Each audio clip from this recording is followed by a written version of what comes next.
Berhubung kemarin ada yang nanya, setiap saya posting altar ini, meja altar pribadi ini, eee, ada yang nanya, "Ini apa? Ini ya? Ini itu minyak urapannya? Itu ini kan?" Nah, jadi, saya kumpulkan saja dalam satu video, jadi supaya untuk menjelaskan masing-masing ini apa, fungsinya apa. Nah, supaya mungkin ada yang kalau ada yang bertanya nanti tinggal lihat video ini gitu. Ada yang bertanya, jadi nggak DM-DM lagi, sudah ada video penjelasannya. Nah, ini adalah altar yang saya gunakan tempat saya untuk berdoa 7 menit bersama kawan-kawan satu grup ya. Jadi setiap doa itu saya duduk di meja altar ini ya.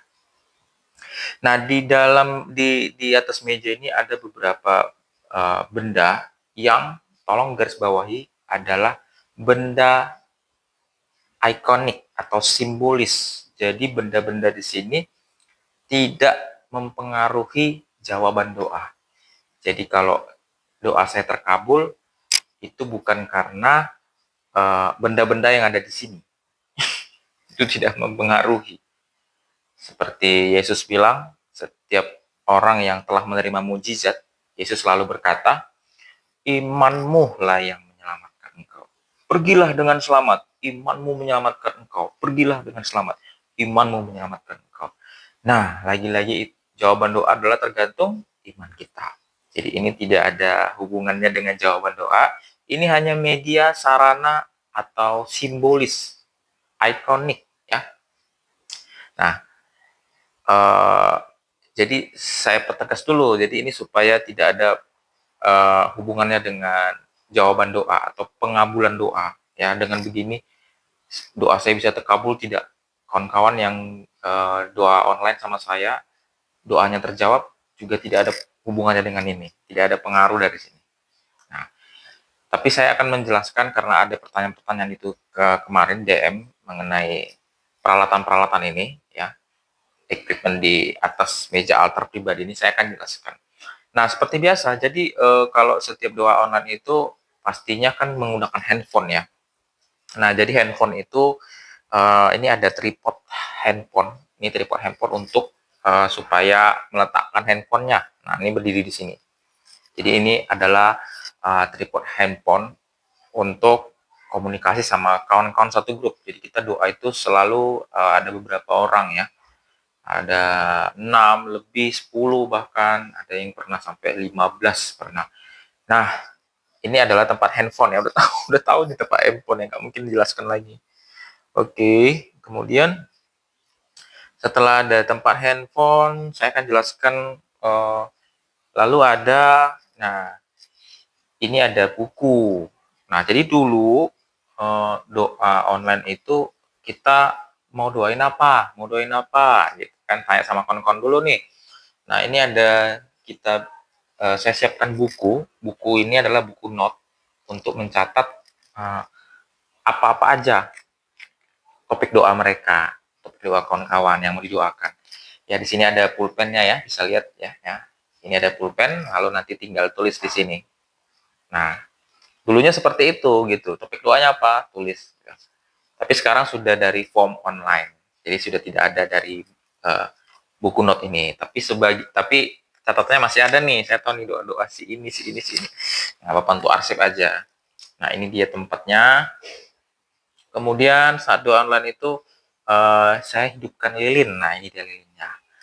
Nah, ini lilin biasa ya. Ini kebetulan ini udah mau habis ini. Udah pendek, ini kemarin tinggi tapi nanti udah habis baru saya harus beli lagi lilinnya. Jadi setiap doa ini nyala sebagai ini kan cahaya ya, lambang uh, terang ya, uh, terang Tuhan kiranya, uh, lambang kehadiran Tuhan gitu. Aku adalah terang dunia kata Tuhan Yesusnya. Inilah lambangnya ya, sekali lagi lambang ya, bukan lilin ini Yesus, bukan, tolong. Oke, kemudian habis ada lilin. Nah, kemudian saya biasanya ini ada holy water ya. Jadi kita itu secara alkitabiah ya ada sarana khusus untuk media-media dalam pengurapan itu ada minyak, ada air juga. Air ini biasanya lambang ini ya, baptis ya. Jadi pembaptisan gitu, penyucian diri ya. Jadi sebagai lambang simbol mau berdoa nih, mau menghadap Tuhan di meja altar ini ya, sebagai lambang untuk penyucian diri, mengingatkan kembali akan baptisan yang telah saya terima pada waktu itu ya. Ini ada air suci, ini ada, ini tempat air sucinya. Air suci adalah air biasa sebenarnya, tapi kenapa dibilang air suci? Karena airnya sudah didoakan oleh uh, orang yang ditahbiskan gitu. Didoakan secara khusus sehingga jadilah air suci. Padahal sebenarnya air biasa itu. Dan ini adalah hisop namanya, pemercik. Ini biasanya kalau misalnya saya pernah ikut untuk ritual pelepasan ya, maksudnya pelepasan orang diganggu roh jahat. Nah, kita setelah beresin orangnya, kita juga doain rumahnya gitu. Nah, jadi rumahnya itu dibersihkan lah gitu, dipercik dengan air suci ini, air yang sudah didoakan ini, dengan ini dia hisop. Ini hisop namanya pemercik gitu. Jadi tinggal dipercik ini. Nah, ya kiranya air itu rumah itu disucikan kembali dalam nama Tuhan Yesus, sehingga tidak ada lagi roh-roh jahat yang bersemayam di dalam rumah itu ya, setelah orangnya sudah dibereskan. Orang yang sering diganggu roh jahat itu, yang kemasukan itu sudah diselesaikan, dikirkan gitu ya, sudah dilepaskan dari roh jahat. Nah, ini dia air sucinya ya. Masih keras ya, karena belum lama, nanti lama-lama longgar, engselnya longgar juga. Nah, ini dia. Kemudian ini air suci, saya taruh di kepala dengan tanda salib. Kemudian habis itu, nah ini juga air suci yang bisa diminum. Ini saya dapat dari gereja yang terbuka untuk umum, tahulah mungkin tempatnya sebagian orang ya. Nah, ini dia air suci untuk diminum. Baru setelah itu lilin air suci, sudah langsung saya berdoa bersama kawan-kawan online gitu. Nah, lalu yang lainnya ini apa? Oh iya, satu lagi, ini ada stola. Jadi stola ini saya buka, saya kasih contoh stolanya ya. Saya buka dulu. Nah, ini contoh stolanya. Ini yang warna, nah ini stolanya. Ini yang ungu, dan di baliknya ada yang warna putih. Nah, putih ya, putih. Nah, ini yang ungu, kemudian ya disimpan di sini kalau apa. Ini ada yang merah, kemudian baliknya hijau ya, hijau. Nah, hijau ya. Nah, jadi stola ini biasanya ini selalu saya pakai kalau jadwal saya pimpin doa ya. Pas jadwal pimpin doa ya, tapi kalau doa saya jadi peserta, saya tidak pakai. Waktu hanya mimpin doa saya pakai itu. Dan warna yang saya pilih itu sesuai dengan momen yang waktu itu saya misalnya, wah ini doa firmannya tentang apa? Firmannya tentang tentang teguran gitu, berarti pertobatan. Nah, biasanya menurut literatur yang saya baca, warna ungu yang saya pakai karena ini lambang pertobatan atau kesengsaraan ya.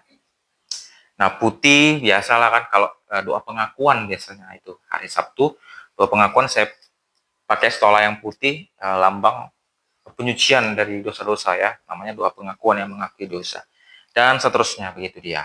Nah, inilah dia. Terus kemudian itu tadi selengkapnya. Nah, yang lainnya kan ada nih, yang lainnya ini apa? Kan ada ini yang contoh misalnya kayak kayak ini misalnya ya, kayak yang depan ini ini apa ya. Jadi saya akan kasih tahu juga yang walaupun tidak dipakai untuk doa. Nah, ini ada wiru ya, ini wiru namanya. Wiru ini pembakaran ukupan, tempat pembakaran ukupan. Ukupan itu dupa atau menyan ya, yang dibakar lalu nanti keluar asap dari sini. Nah, seperti ini dia. Ini biasanya sering juga asapnya itu melambangkan doa-doa yang dipanjatkan naik ke hadirat Tuhan, naik ke Tuhan. Tapi sekali lagi tidak ada hubungannya dengan pengabulan doa ya. Jadi bukan berarti kalau asapnya naik kayak zaman Kain Habil dulu ya. Asap naik berarti doa diterima. Kalau kalau kayak Kain asapnya nggak naik malah pecah gitu berarti doanya nggak ada hubungannya ya. Ini hanya sebagai simbol. Jadi ini dia wiruknya. Ini biasanya diayun ya, diayun nanti di dalam sini ada dimasukkan dupa ya. Ini ada dupa yang kemarin saya bakar, masih ada abunya. Nah, jadi ini dia bakal berasap ya. Nah, asap yang naik ini melambangkan doa tadi ya, doa tadi naik gitu. Asap yang naik itu melambangkan doa kita naik kiranya ke hadirat Allah. Sekali lagi lambang ya, bukan gak ada pengaruh ya. Nah, ini saya dekatkan. Nah, ini dia. Oke, ini yang kalau di teman-teman Katolik yang biasanya wiruk itu untuk ini ya, yang diayun tuh kalau lihat. Oke, diayun 3x3 untuk manusia, benda hidup ya manusia, 2x3, 2x3 untuk manusia. 3 itu melambangkan Trinitas ya, Bapa, Putra, dan Roh Kudus ya. Itu dia, nanti saya bereskan. Lagi repot. Nah, kemudian ya ini minyak urapan. Minyak urapan. Biasanya yang saya tahu minyak sebenarnya minyak biasa. Yaitu biasa dipakai adalah minyak zaitun. Tapi dibilang minyak urapan karena minyak itu sudah didoakan. Ya, ini dia. Minyak ini dipakai untuk apa? Minyak ini dipakai setiap tanggal 1 ya, awal bulan hari pertama di bulan baru. Ini saya minyakin semua peralatan altar ini. Ya, diurapi. Ya, sekali lagi simbol ya, simbol. Bukan berarti diurapi berarti langsung berkhasiat kayak jimat gitu, enggak ya. Lambang ini setiap apa diminyaki gitu, diurapi gitu, kiranya bisa jadi ya sebagai simbol pengurapan baru ya. Setiap bulan baru ada pengurapan baru kiranya. Gitu dia, tapi simbol ya. Oke, itu dia. Terus apa lagi ya? Ini seperti biasa ya, ini salib Benedictus, modelnya seperti ini. Terus ya ini Bunda Maria. Nah, lihat ada apa enggak? Ada tersimak nggak kira-kira patung Yesusnya lebih besar daripada patung Marianya? Ini membuktikan saya adalah Protestan. Protestan. Ya, jadi Yesusnya lebih besar. Yesusnya kalau teman-teman Katolik mungkin sama ya. Sama ya, patung kalau misalnya menghadirkan patung itu Maria sama Yesus mungkin sama. Teman-teman Katolik, tapi ya dari sini ketahuan saya bahwasanya saya adalah Protestan dan saya tetap Protestan, puji Tuhan. Nah, ini adalah tempat untuk wiru pembakaran dupa tadi. Jadi biar supaya bakar dupanya itu tidak di dalam rumah. Jadi nggak di dalam rumah, karena kalau di dalam rumah kan asapnya ngepul nih, kan bahaya buat kesehatan orang tua juga ada di dalam rumah ya. Jadi asap dupa itu kan kita menjaga aja, mengantisipasi, mana tahu gimana. Nah, ini dia. Jadi dia ditaruh di luar dan di atas ini gepungnya. Ini taruh di luar. Kemudian ya ini tahulah ya, ini kalung kalung salib ya. Tuhan. Ya, itulah dia. Ya, ini yang di sini tadi juga ada ini gelang. Ini setiap saya keluar, saya pakai gelang yang ini. Ini sudah lama, mainannya ini udah lama. Ini yang bolak-balik ganti ya, karena ini udah lama, sudah 20 tahun-tahun, dan ini bolak-balik putus. Ini udah saya ganti, tapi ini mainannya selalu yang lama, selalu yang sama. Ini sebagai identitas, jadi kalau saya keluar, biar tahu aja nih saya pengikut Kristus. Haleluya. Oke, itu dia. Ini ada yang kecil ini. Ini adalah dalamnya ada dupa. Ini adalah dupa untuk dibakar ya. Ini tempat. Ini si tempat kalung rosario sih sebenarnya. Cuma saya bikin tempat dupa. Oke, itu saja. Demikianlah peralatan yang sudah saya perkenalkan. Kiranya pertanyaan tambahan atau mudah-mudahan tidak ada pertanyaan lagi ya. Tapi kalau ada mau tanya silakan di kolom komen atau dari DM. Oke, thank you. God bless. Shalom.